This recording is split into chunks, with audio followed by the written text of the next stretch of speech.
Нов тайм-аут, нов гостин, овој пат после 20 кусур емисии ќе отстапиме од праксата која што имавме до сега, да представуваме локални спортисти, локални спортски легенди, и овој пат за гостин ќе го имаме претседателот на Олимпискиот комитет на Република Македонија, господинот Васил Тупурковски.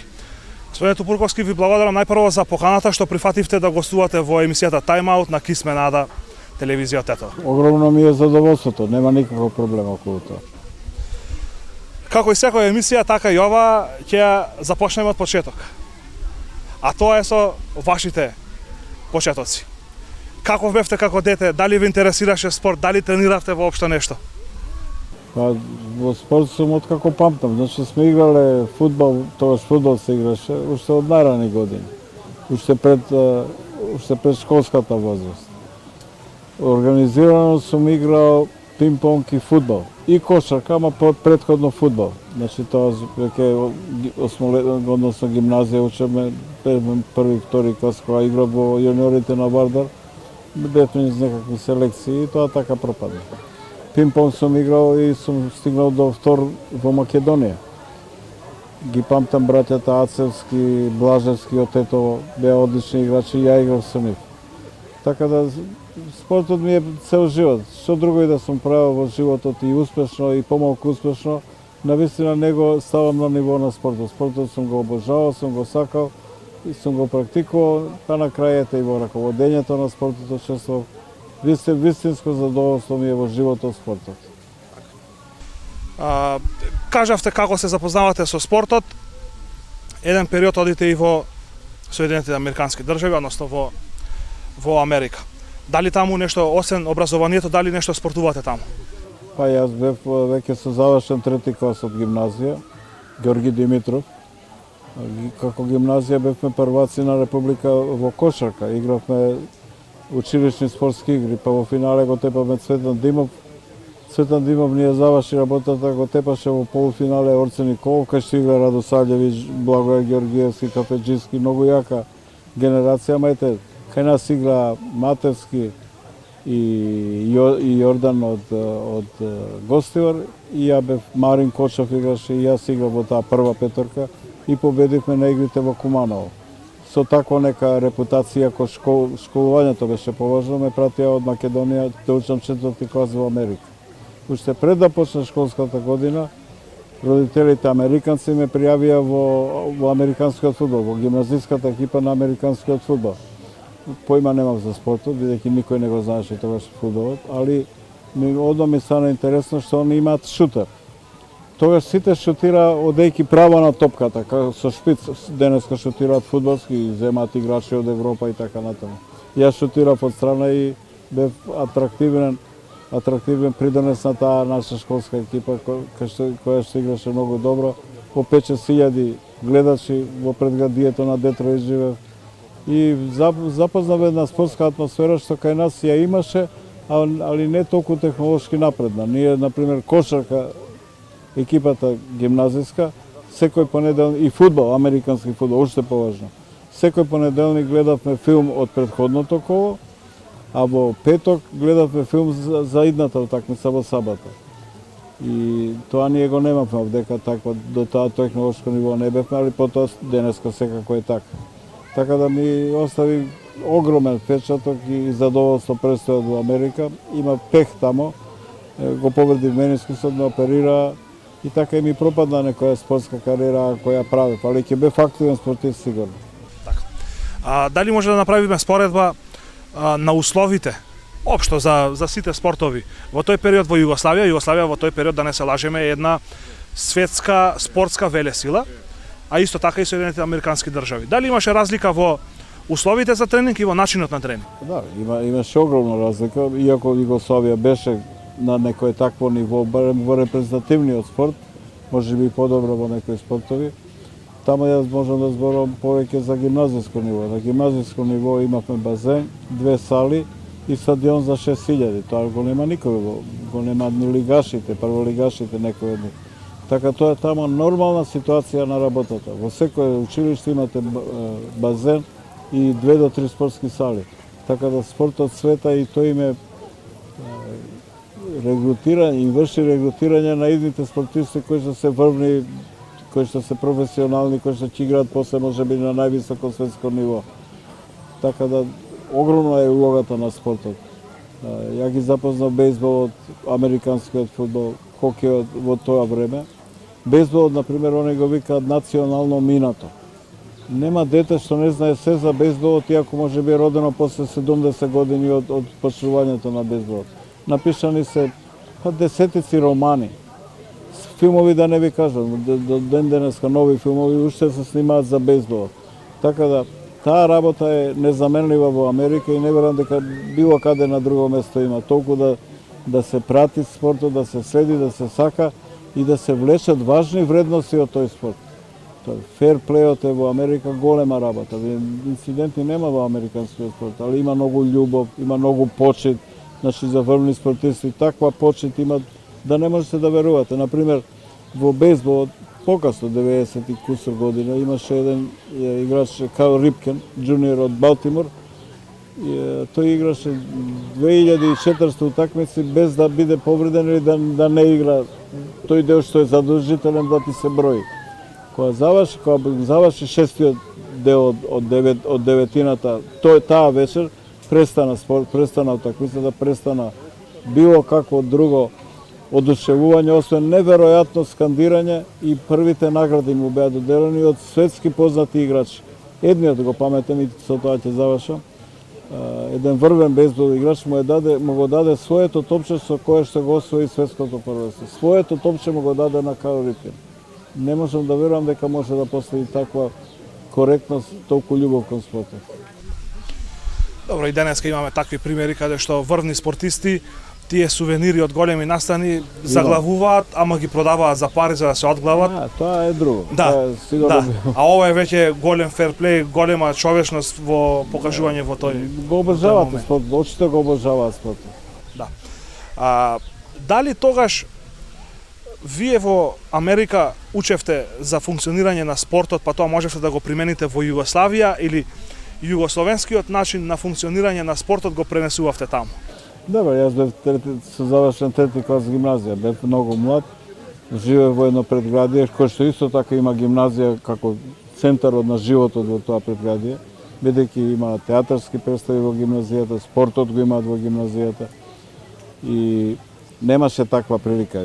И ја да учам бев премал за да речеме да го гледам тоа низ некој стручен аспект, али ги приметував тие разлики што ми оставија голем печаток. Значи, стручност на тренерите, веќе на тоа ниво, гимназија. Ние имаме 6 тренери по кошарка, 6 тренери по фудбал. Тие беа сите наставници, не беа професионални. Меѓутоа има додатокот на платата за тој труд што секојдневно го става во функција на спортските екипи на гимназијата. И полагаат, добиваат некои сертификати, самите се развиваат. Така да, знаев, јасно ми беше дека е тоа спорт со огромен потенцијал и со огромен број на поддршка и на луѓе. Од тоа е регрутната база, од кај што потоа произлегуваат прво универзитетските спортови, потоа па врвот на универзитетските се професионалните спортови. До ден денеска тоа го гледаме, кога има драфт, кога се бираат играчите, како е тоа чудесна работа за спортот, колку работат тие во спортот, колку им се признава тој труд на помалите тренери, во помалите генерации, што ги создаваат тие играчи. Кога се враќате... За политика не стануваше збор. Ние бевме комунистичка држава тогаш и мене прекарот ми беше комјунист, сите се шегува, али американците се комуникативни, посебно на тоа ниво, ве сакаат. Во гимназијата, бидејќи од почеток бев на школската година, а во полугодието дојдоа од 5-6 други држави така ученици и имаше прием од директорот, мене не ме поканија затоа што не ме сметаа веќе за странец. Се враќате во Југославија, веќе кажавте како ја завршивте спортската кариера, сега во Југославија станувате политичар, почнувате политичка кариера. Колку спортот и политиката се блиски или далечни? Не, во југословенски прилики све е многу сомнително. И кога имате најдобар пример, ќе се вмеша политиката, порано се вмешуваше еднопартиска систем, денес гледаме не им смета ништо ни на повеќе партиска да се мешаат во спортот. И тоа е катастрофа за спортот.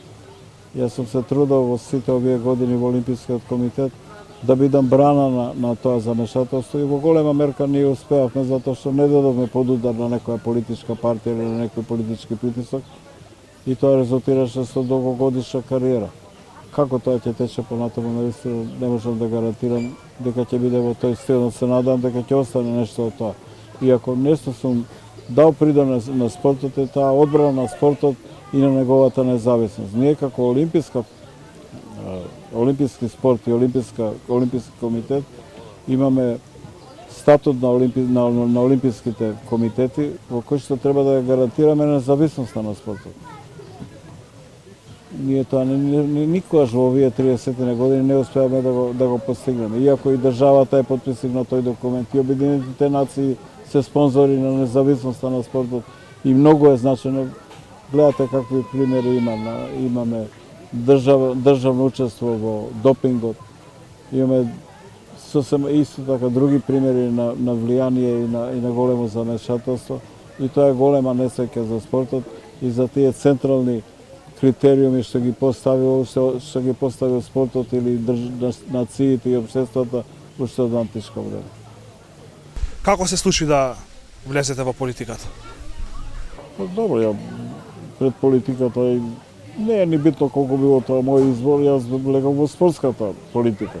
Бев председател на Македонскиот кошаркашки сојуз 75-та и 6-та година. Од тоа произлезе да ме предложат во сојузното кошаркашко раководство, па и ме избраа за председател. Бев 81-83 председател на Кошаркашката Федерација на Југославија. Работев со славни личности, творци на тие големи генерации и со прекрасни кошаркаши кои што веќе тогаш во 80-тите години беа врвот на кошарката во светот. И секој од тие играчи и тие тренери ставиле таков белег во југословенскиот спорт и во југословенската кошарка, но и во југословенскиот спорт затоа што кошарката ни беше трофеен и можеби лидерски спорт. Да работите со такви луѓе, па и на тие години, има 30 на години, е и големо школа и големо искуство и многу работи ќе научите што ги во животот ќе ве водат во односот спрема луѓето, во односот спрема стручните луѓе. Во кошарката имаше тројца-четворица луѓе кои што го создадоа тој југословенски модел, кој што профитираат цела Југославија, па и наш работнички беше на тоа ниво со една славна генерација. Во тренерите Лазар Лечич доживеа голема слава, дури како тренер на светскиот првак. Минатата година овде му направивме свечаност. Немаше играч што беше здрав, а веќе имаше по 80 на години, што не дојде во Скопје. Сите да му одадат почит. Тогаш јас се сеќавам на тие американски години и си мислев дека е тоа можно и кај нас, навистина, затоа што луѓето дојдеа некои од нив болни и така натаму. Се што имаа тие му подарија како љубов на Лазар Лечич и нема да го заборавам тоа никогаш. Ја спомнавте Кошаркарската федерација на Југославија. Има тука една интересна случка, вие ќе ни објасните што точно се случувало и како било точно, како оди муабетот околу Дражен Петрович и наводно одземената титула. Што тука се случуваше? Ја ќе ви кажам автентично како беше, дури тоа заврши со некое судење. Не е битно дали судот бил коректен или не, беше коректен за мене ме ослободи од било каква одговорност, бидејќи ја не ме учествував. Ние имавме дисциплинска комисија и таа комисија е практично делегат на тие финални надпревари. Веќе се играа 3 финални надпревари за победник на Југословенската лига. Таа година играа Шибенка и Босна. 1-1 беше и третиот надпревар се играше во Шибеник. За атмосферата да не ви зборувам. Прво и немаше услови тоа да биде крајно регуларно, народ начичкан до крај, навивање, притисоци, не е битно. И јас седам во првиот ред, меѓутоа над глава што не ми леташе. И надпреварот дојде до 1 секунда до крај. Го судеше Матиевич, познат судија од Загреб, па кој што исто така беше своевиден случај. И тој досуди 2 пенали за Петрович. Дражен Петрович имаше 17 години. Ако ги погодеше двата, ќе беше првак Шибенка. Ако промашаше едно, ќе се играше продолжение. Ако ги промашаше двете, ќе беше Босна. Он ги погоди двете. и стана невиден радост, невиден хаос во Шибеник и се поделија медалите и трофеот. Јак бев председател на таа федерација, ја ги поделив медалите и трофеот. Право на жалба има било кој клуб 24 сати. Босна не поднесе одмah жалба. Го признаа поразот, заврши тоа како што заврши, потоа поднесува жалба. И тогаш настапи на сила нашата дисциплинска комисија. Таа студираше телевизиски снимци, секвенции од тие телевизиски и виде дека било свирено крај кога Матиевич го досудил личното барање. И ја поништија утакмицата. И ја тогаш се заложив барем да се игра нова утакмица да заврши некако тоа ферплей, оти ако ја поништија, ќе победеше Шибенка на зелен терен. На преварот го закажаме во Нови Сад, недела дена после овој, и Шибенка не дојде на преварот.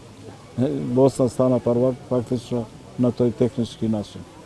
Тоа не придржуваше некое време, па дури и војната во Хрватска, односно во Југославија па во Хрватска, ми даде можност да заврши со тоа. Оти, например, една јака компанија алуминиумска од Шибеник, Алуминка Шибеник, ги прекина односите со наша алуминија во Скопје. Тоа е неверојатно колку они ги тресеше таа паника. И дојде време 93 година да го посетиме ние Олимпискиот комитет на Хрватска.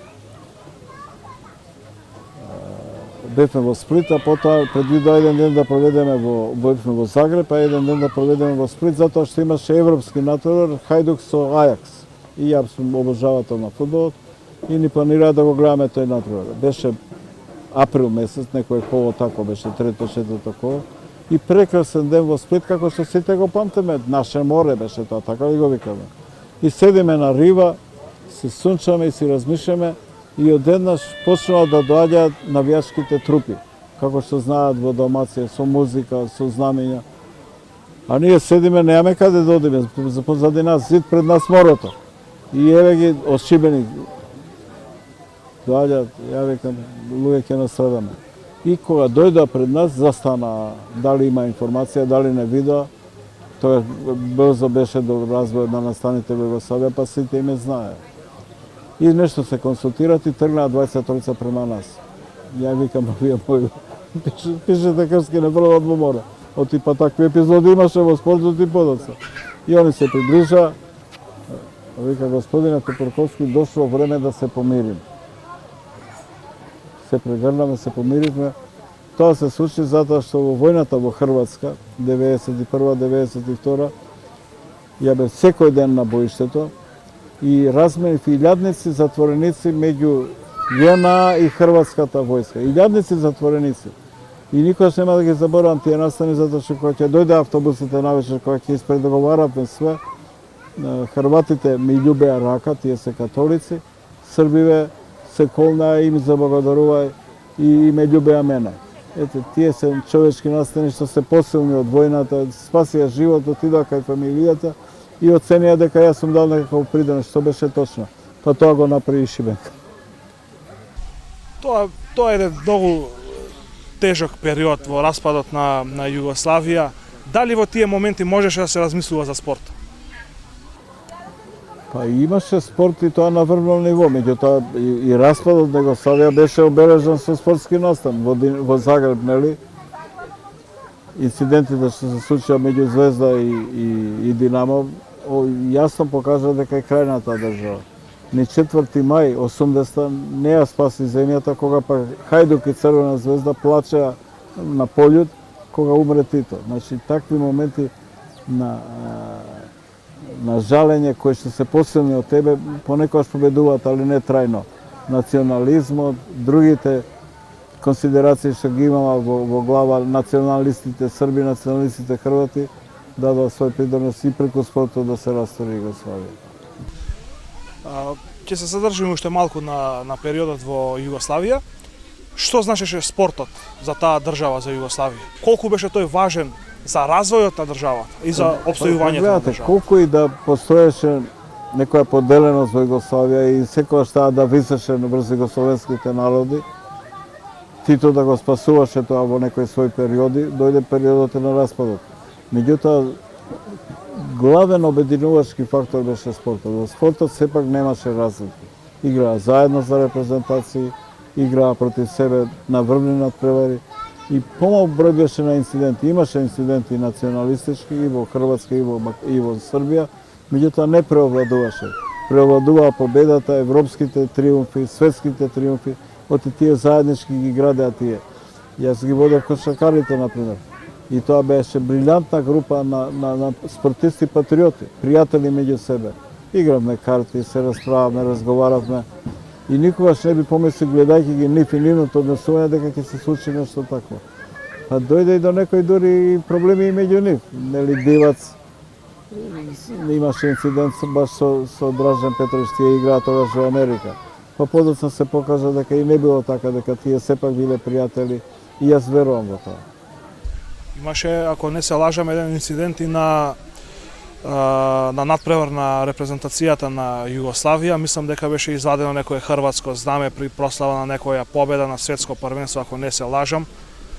Да, се сеќаме што му го тргнаа знамето или така бе. Па тоа југословенско знаме ги обединуваше, бидејќи не беа оптоварени со тие други димензии, тие го сакаа и ги сакаа своите соиграчи и тоа стои свој колективизам во тие екипи. Па ние како навивачи, армија на навивачи од другите републики за репрезентација или за клубови, исто така се чувствуваме. Кога ќе победеше Југославија, ние бевме горди, тоа беше неверојатна радост, излагање на градскиот площад, славење победи, имавме славни надпревари, посебно во фудбалот, па и во кошарката.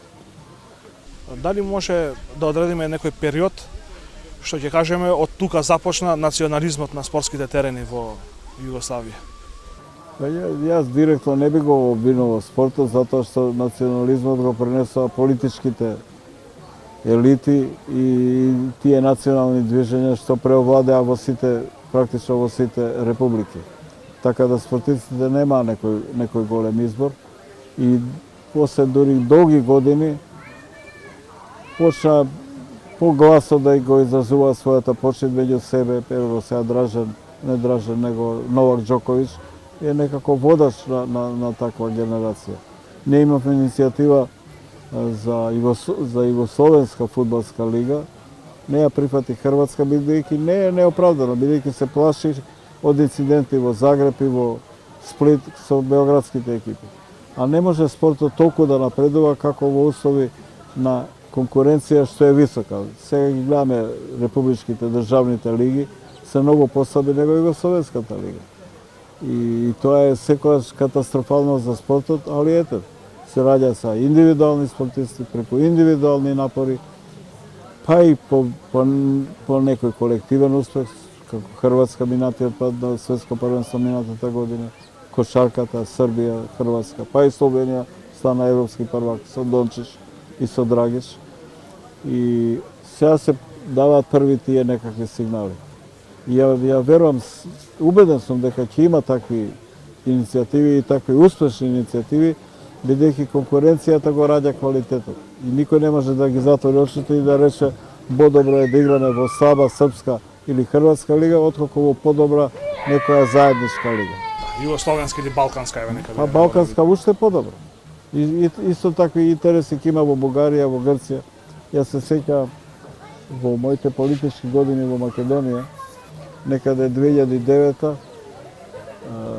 јас предложив светското првенство во фудбал, бев на состанок на фудбалските федерации балкански во Истанбул и предложив тама балканските федерации да конкурираат за организатори на светското првенство. Тоа немаше да биде едноставен проект и на крај го одбија, затоа што кој ќе беше домакин, кој ќе се квалификуваше директно. Јас имам предлози за све, ама не им се свиѓаат, веќе сите ги гледаат своите работи. Јас тогаш предложив во Београд да се отвори, а дилемата ми беше дали во Истанбул или во Атина да се игра финалниот натпревар. И тоа нив им го беше како предлог, ама гледа колку ќе изгубат. И во секоја држава балканска, тогаш па и во Македонија, ќе се играше една група. Може би ние ќе изградиме и втор стадион, немаше само на едниот, еден имавме, не беше додошол од овој квалитет, али ќе ги ставаше во погон државите да инвестираат, да влезат со други апетити. И тоа е секогаш крајно позитивно, бидејќи спортот незаменлив и во развојот, и во општествената историја, историјата спортска е општествена историја. И многу важно. Затоа мене ми остави впечаток американското искуство, кој што тука го немаме, али тоа е минатото на нацијата. Така го признава цела нација. Еден спорт. Сега сме ние се уште далеко од тие работи, али веќе соработки има многу. Ние соработуваме како братски олимписки комитети со сите поранешни југословенски комитети, тренери, кампови кај нас, кај нив и така натаму. Колку што може да се помогне, сите го прифаќаат безрезервно тоа. Безрезервно, значи веќе не му смета на никого.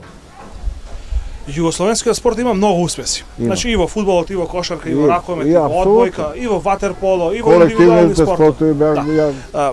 Дали тие успеси на некоја југословенска репрезентација или на некој југословенски клуб знаеја да се слават и во Скопје, и во Љубљана, и во Сплит, и во Загреб?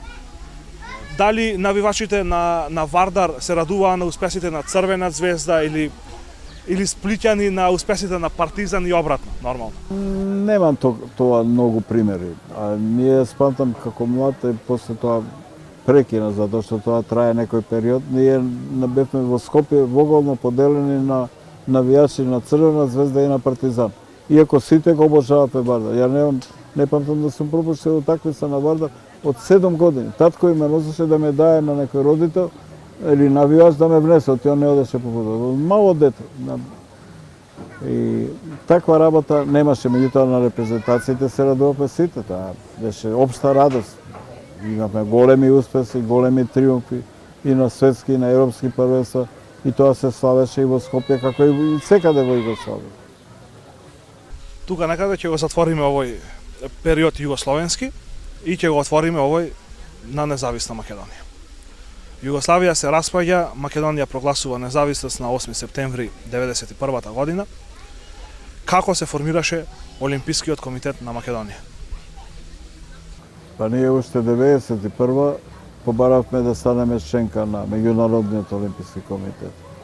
Не се сеќавам сега кој од тие наши претходни држави или заеднички држави веќе беа членки, али Србија не беше. Србија не беше, Босна не беше, Црна Гора не беше. Не сум толку сигурен. Мислам дека Хрватска беше од 91. Они и 92 кога ние конкуриравме имаат член на Меѓународниот олимписки комитет од Хрватска, да.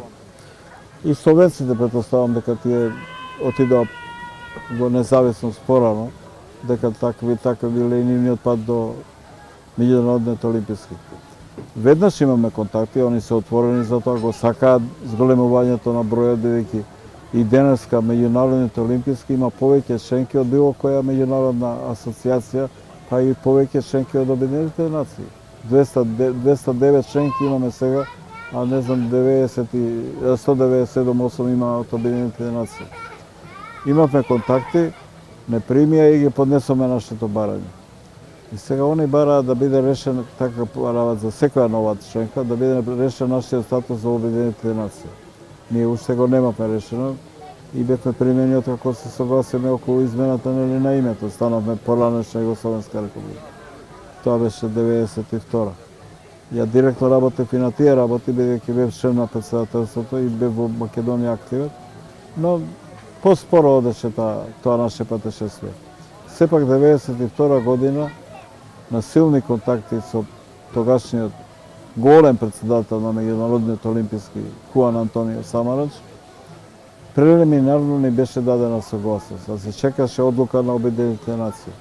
И кога таа дојде 93-та, дали 5-6 дена подоцна, он допатува во Охрид. Ние го примиме во Охрид, целото раководство беше тама и ние донесе повелбата со која што станаме членка, официјална членка на Меѓународниот олимписки комитет. На Олимпијадата во Барселона 92 дозволи да учествува нашата репрезентација, но не под национално знаме, туку под некој олимписко, како и Србија и другите. Потоа се подигра нашиот статус, станаме членки.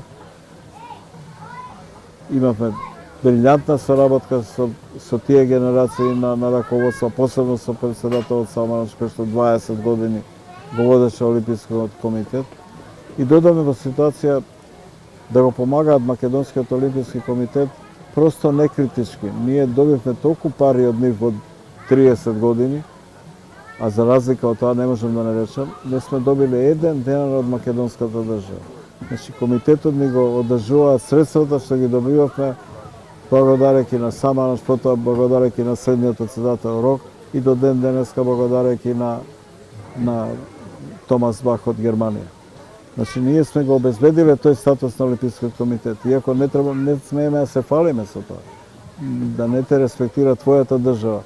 А во законот, немајќи каде да оди, сепак да напише дека Олимпискиот комитет е највисоко спортско тело во Македонија и тоа веднаш да го заборави, и тоа да го забораат двете влади што се менува на власт.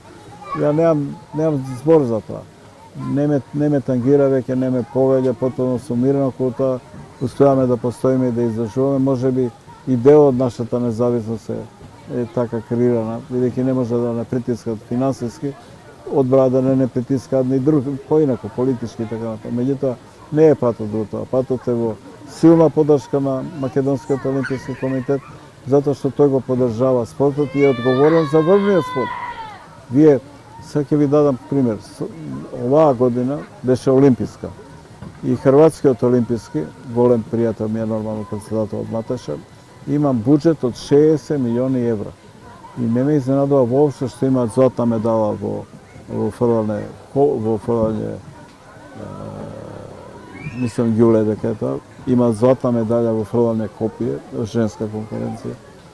Имаат златна медаља во ватерполо, имаат во тенис и така натаму. И тие не можете вие во спортот да бидете веле сила со 4 милиони или со 2 милиони жители. И една-две медаљи ако се освојат, тоа е голема работа. Во македонскиот пример, ние сме 30 на години во олимпиското движење, имаме една медаља и се наоѓаме меѓу првите 100. 100 немаат освоено ни една медаља, 100 други држави. Ние имаме една. Имаме 6 во претходниот југословенски период, од југословенски спортисти, големи спортисти, и освојаше на златни медали и така натаму. Така да, значи, нема друга замена освен да се поддржува спортот. Не е ни само врвниот спорт, воопшто спортот. Вие земете денеска, кога ги читаме статистиките за заболеноста кај учениците млади, првооделенци, второ и така натаму. Такви деформитети. Не знам како вие ќе бидете премиер ако ви праќаат тие работи, ако вие не ги заштитите децата. Тоа ви е основна задача. А тоа што се совпаѓа со интересите на спортот, тоа е друго. Кај нас и до ден денеска се води расправа дали има доволно часови по физичко или нема, како статус имаат учителите, професорите по физичко, каков немаат, како би заслужиле. Ние не сме свесни дека ако имаме здрави генерации, имаме помалку трошоци во здравствениот систем. Денеска мора да се вложува огромни пари, после епидемијата стана јасно. Али кога ќе имате здрави генерации, ќе имате многу помалку трошења во здравствениот систем, а тоа е сега главна потрошувачка категорија. Така да, неа зборови со кои што ја би морал некого да убедувам колку е важен спортот, а колку е важен за младите, за нивна психолошки и социјален напредок, колку е важно тоа за нашата радост. Секој спортски успех е посебен успех од било кој успех на државата во некакви меѓународни политички релации и така.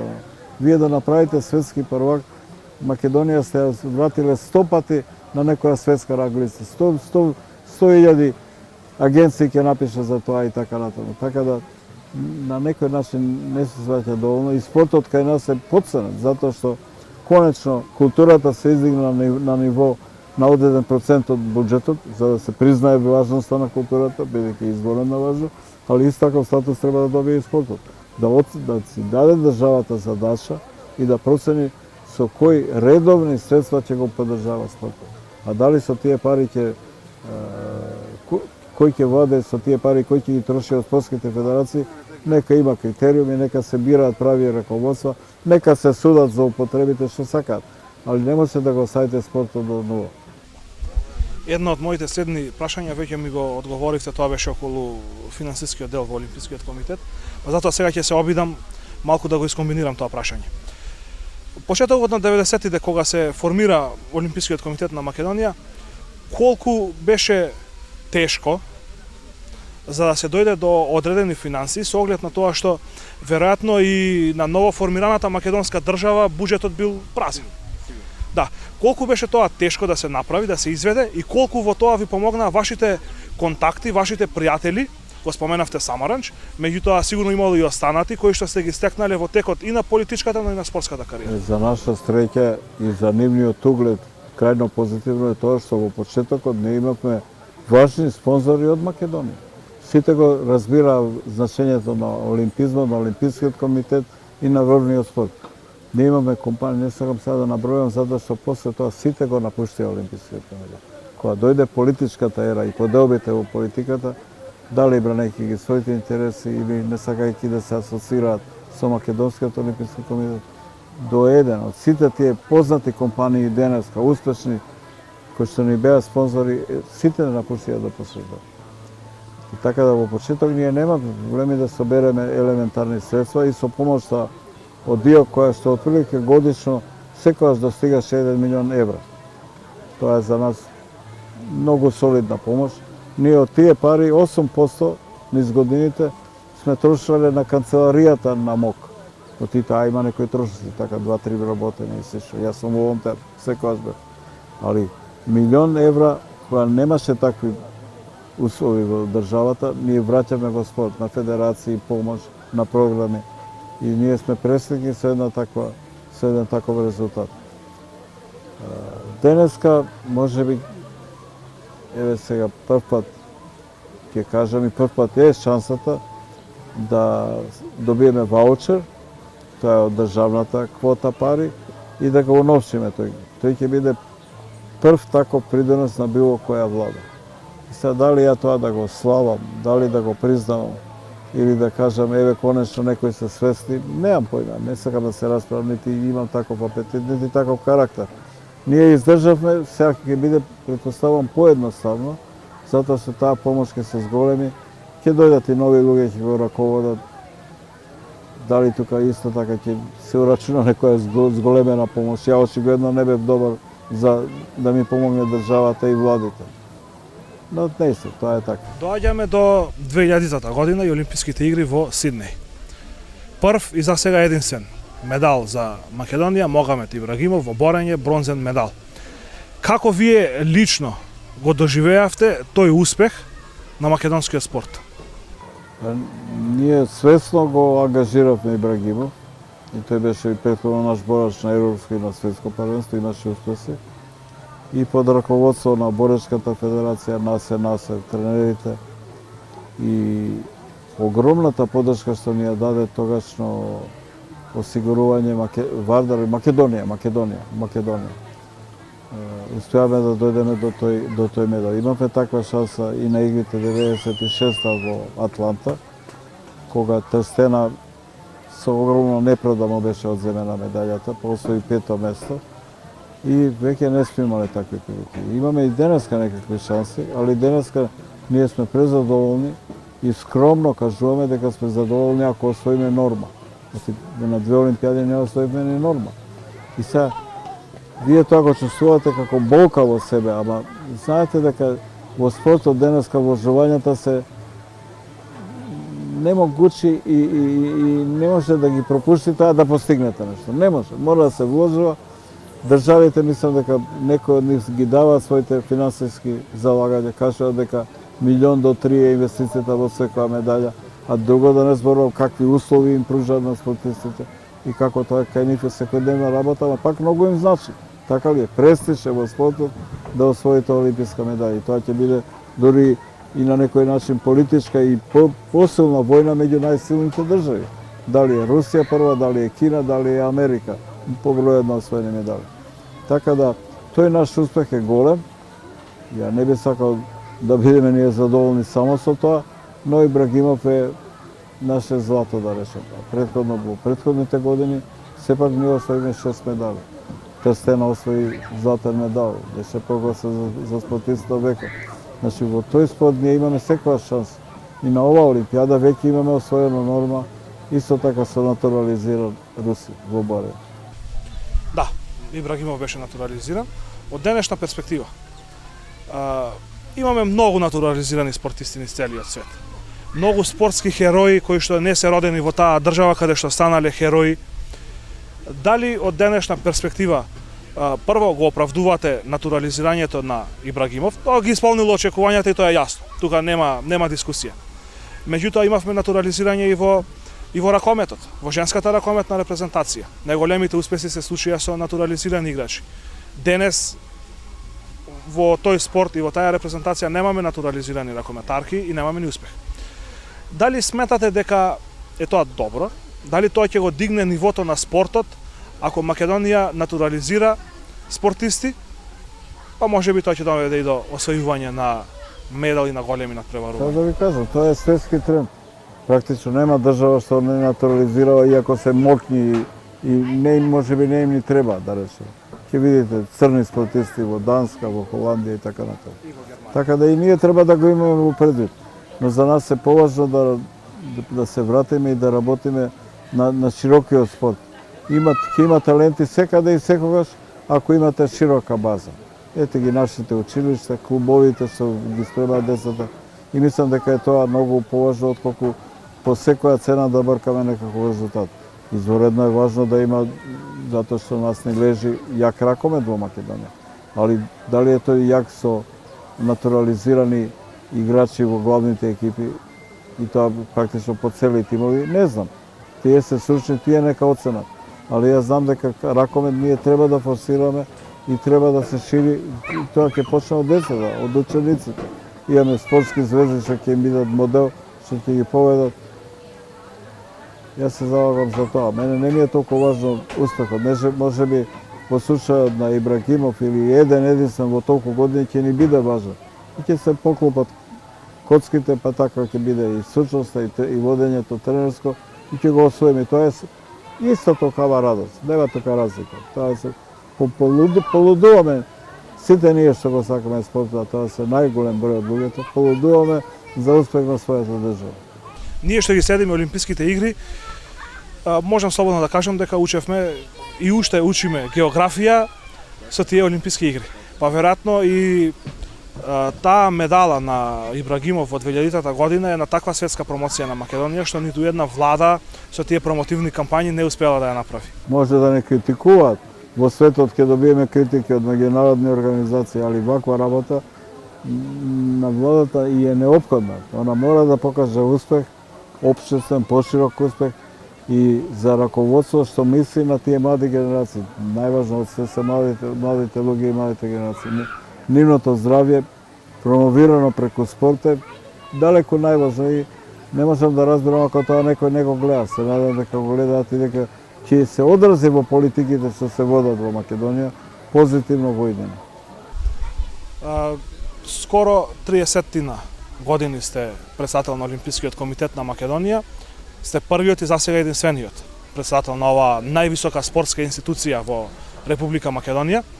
Меѓутоа, во овој период, од време на време, или во 90-тите и на почетокот на 21 век, бевте и политички активен. Сега, колку политичкиот ангажман ви попречи или ви помогна во извршувањето на функцијата председател на Олимпискиот комитет? Југословенските години од политиката, од таа врвна политика, двете председателства, јас не беше ни самостојна Македонија. Потоа долги години не бев активен во Македонија и 2000 година, кога стана потпредседател на владата, бев една година потпредседател и јас ја замазнав функцијата. Така да и релативно кратко траеше и немаше да ми смета ако некој речеше тоа не е во ред, да избереме нов председател и така натаму. Некако во тоа време не зрееше некој таков однос. Така да и ја го прифатев понормално и не сметав дека на било кој начин го тормозам спортот или работам против спортот. Па и во таа година кога бев председател направивме куглана во градска трговска центар. Пак влијанието го искористив за нешто такво. Направивме првокласна атлетска патека во Охрид со помош на Меѓународниот олимписки комитет. Секогаш сум гледал на таков начин да земеме и да добиеме од спортот и да донесеме тука. Ипак не е тоа па така едноставно ако ги немате некои релации со луѓето кои што се на човечко ниво. Вие понекогаш заборавате, ја никогаш не сум заборавал, ама ќе ми се провлече. Седите тамо со светски луѓе или спортисти, или бивши спортисти, или врвни раководители на спортот. И после известно време сепак се создаваат релации кои што ви даваат право да ги наречете другари и они вас. И вие тоа го губите од вид. Ма јас не. Ја крајно го почитувам придонесот и резултатите на поединците во спортот. И затоа мислам дека дури и во нашиот спорт, малку ранет како што е, како што функционира, и секој поединечно може да даде некој придонес. Меѓутоа во 98-та година со Демократска алтернатива учествувавте на изборите и вашата опција победи и направи влада. Дали можевте, и ако можевте, зошто не ги искористивте политичките контакти и можностите кои што ги дава политиката за да обезбедите дополнителни финансии за Олимпискиот комитет, ако веќе претходно зборувавме дека Олимпискиот комитет на Македонија е финансиран исклучиво од интернационалниот Олимписки комитет. Ја мислам дека да бараме нешто преку погачата не ми беше реално и се бе преокупиран со други работи.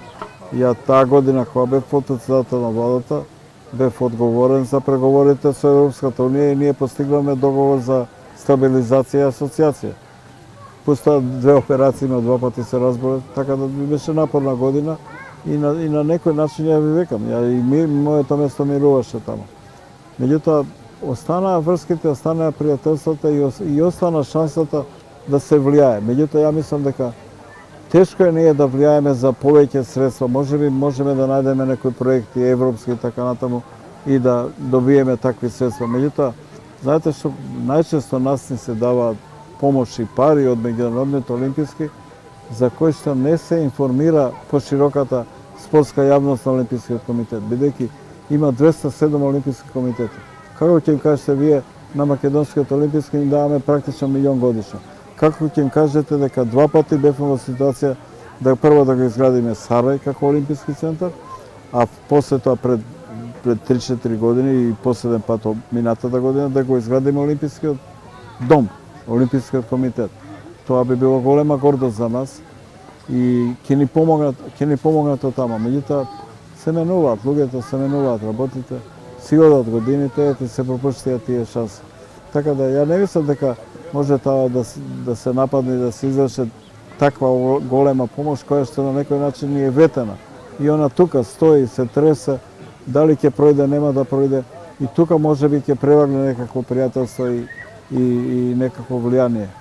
Али не е едноставно и ја никогаш не би бил себичен или не би го ставил апсолутно на прво место интересот на Македонскиот олимписки комитет. Да, секогаш на прво место, али на апсолутно прво место не. Низ животот имате запознаено многу пријатели. Многу големи имиња и од спортот, и од политиката, многу луѓе, како што кажавте, кои што помагале на Македонскиот олимписки комитет. Меѓутоа, со кого ви беше најголема чест и привилегија да се дружите низ годините, да комуницирате? Тоа навистина ќе ми биде тешко прашање, бидејќи познам генерации, различни генерации, едни биле 90, други 2000-те, на врвни представници на меѓународниот спорт. Па сме со некои сме раководеле, сме соработувале, така да би било неправда за некого да кажам. Меѓутоа, сега ми падна на памет, сега нема се сетам ни на името. Тој беше победник на 4 олимпијади на 100 метара. Американец, црнец. И во скок во далечина победуваше. Како се викаше? Сега јас не можам да се сетам. Па тоа е неверојатно, ти сме ние пријатели, ама ете така. Имав среќа да ми додели светско признание за мир. И тој тогаш имаше, сигурно веќе имаше 45-50 години, ја нешто постар. И кога отидов на таа свечаност, он ми го доделува наградата. Таа слика имам ставено како влезо во мојот телефон. Сега ќе си изедам жив, ама во моментов не се сеќам. Тоа е славно име на светската атлетика и на светскиот спорт. Искрено јас не можам што може да ви се случи да го заборавите. Искрено јас не можам да се сетам. Сега малку пак ќе се навратиме на денешницата. Се уште сте представител на Олимпискиот комитет на Македонија. До кога ви стекува мандат? Мандатот, овој мандат не знам дали 8 кој ми е 9 поред ми е стекнува во декември оваа година. Потоа? Сега човек не треба да дава избрзани изјави, меѓутоа ја немам никаков проблем да биде избран председател што ќе работи за доброто на олимпизмот, што нема да гледа страни и така натаму. Не ми представа мене повеќе животно прашање да бидам председател на олимпискиот комитет. Сето тоа прошло и на некој начин, бидејќи има неколку месеци до крај, добро завршило. Ја сепак ако си одам, ќе си одам со најубавите сеќавања, па се надам и со некои убави сеќавања кај граѓаните и кај спортистите за мене. Да. Дали би се кандидирали за нов мандат? Иако не е добар одговор, али ја мислам така ќе биде, не верувам.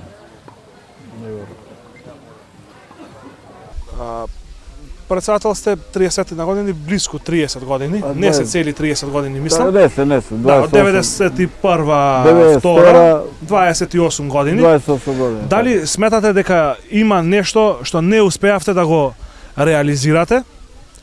Веројатно имало и други фактори за да не биде реализирано, ама дали има и нешто што сте можеле да го реализирате, а не сте го реализирали, не сте го направиле во овие 28 години? Јас сум самокритичен човек, не ми смета да ми решат било вака, било така. И ден денес како водиме разговори, па што направивте и вие? Јас се држам за некои големи теми. Ја одржавме независноста на Олимпискиот комитет, ја обезбедиме неговата трајност, затоа што сега е тешко да не ги укинат па и средствата од Меѓународниот олимписки комитет. Освен ако не можеме да ги замениме и да докажеме дека сме ги замениле со државни средства, тогаш ги укинат. Така да тие се резултатите што се важни за нашиот комитет, во кој јас сум дал соодветен придонес. За промашувања и така натаму, не дека не сум самокритичен, не е дека не сум самокритичен. Сигурно сме можеле многу повеќе да направиме, многу поголеми успеси да постигнеме, многу грешки да избегнеме во некоја кадровска наша, иако немаше човек од спортот што не беше член на тоа собрание и трајно што не беше член. Јас пазев на тие работи, али дали се секогаш успешни, никогаш нема да бидете до крај успешни. Во вашата кариера имате запознано многу спортисти, многу и странски спортисти, вистински легенди светски на спортот. Меѓутоа ќе се задржиме конкретно на македонските спортисти. Еве нема да бидам неблагодарен да ви речам кој е најдобриот македонски спортист на сите времиња. Меѓутоа дали може да одвоиме неколкумина, двајца, тројца, пет Така спортисти? Така е да. И дали може да одвоиме неколку спортисти кои што биле врвни, а никогаш не учествуваа на Олимпијада. Не го остварија својот сон да учествуваат на Олимпијада. Па без сега страв дали некој, прво дали некој ќе заборам, второ дали некого не ќе го изфорсирам ја. Ја не сум тој што треба да ги даде тие оценки, ама го имам тоа мислење. Ја мислам дека меѓу нашите најдобри спортисти, пак со села ограда, бидејќи може ли да пропуштам, не памтам више така добро. Ќе бидат нашите борачи Сејдио и Трстена, Благој Георгиевски, исто така кошакашот, Владимир Богоевски од Дојкарот,